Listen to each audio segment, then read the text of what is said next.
Yeah, so I suppose I was kind of late getting periods. I didn't get them till I was 14.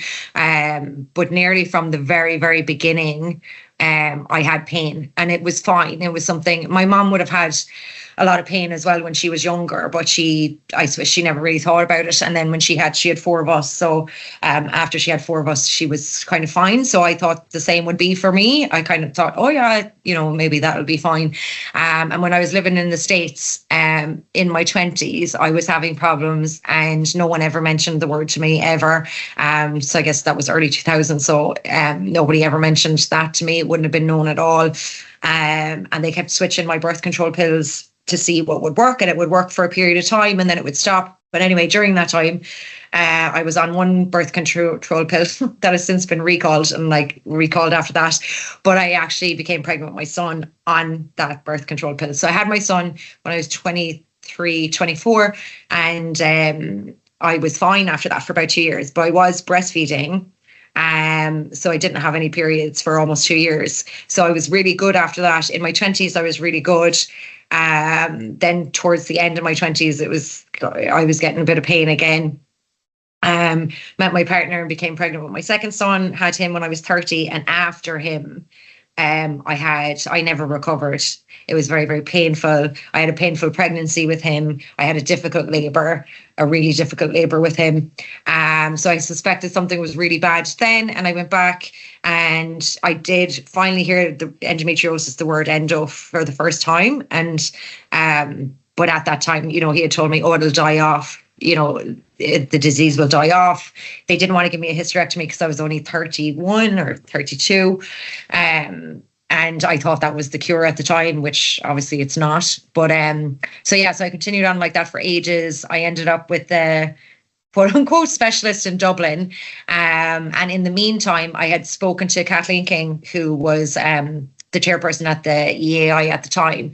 And she was kind of guiding me and, saying, but not saying, that there's really no help here. So she was trying to guide me that way. I started to follow another girl on Instagram who traveled to Romania, and she was one of the first Irish patients to travel there. And Kathleen had linked me up with Nancy's Nook, which is like an education page. I don't know if you've heard of that. She's probably spoken about that. So I had a good read on that. And I had found my surgeon, who ended up being my surgeon. I was kind of researching him for about 2 years. So I was speaking to a lot of Canadian women had traveled to him at the time. So I had reached out to the few of them, kind of messaged them to see how they were doing, what their kind of long-term outcomes were, how lives were now. And I had spoken to Amy Brown then as well, and she had just gone for her surgery in Romania and she was doing quite well. So she had kind of guided between her and Kathleen, they kind of guided me that way. But I decided to take one more shot on a surgeon here, on a gynecologist here. And I went to Dublin during COVID. So I was on my own. And I went up there and I had a diagnostic lap and it was really bad. So he told me I didn't have endometriosis at the time. I had a large fibroid on my bladder and he wanted to do another surgery to remove that. And I was on my own. So I was like, no, I was really upset. I came home from that and my partner drove from Cork to come and get me. Went home and I was in worse pain after that. So I was only having about 7 good days out of the month. And I couldn't do anything. I couldn't walk. I was really, really bad. So my pain was a lot worse after that. And then one night or early morning, I was in the bathroom on the floor screaming in pain. And I just emailed that surgeon in Romania and I said, I really need to come.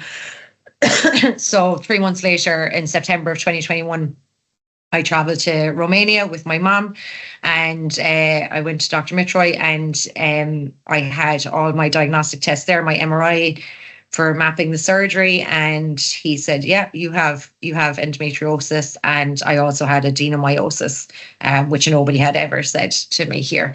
So I had my surgery in September 2021 and he removed adhesions, a large fibroid from my bladder, excision surgery for endometriosis, and then I had a hysterectomy for the adenomyosis because my uterus was so destroyed.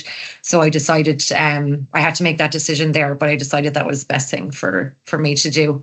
And so after that, I came home and yeah, it's just been it's just been life now after that, really. And then I started advocacy with Kathleen, kind of helping her more.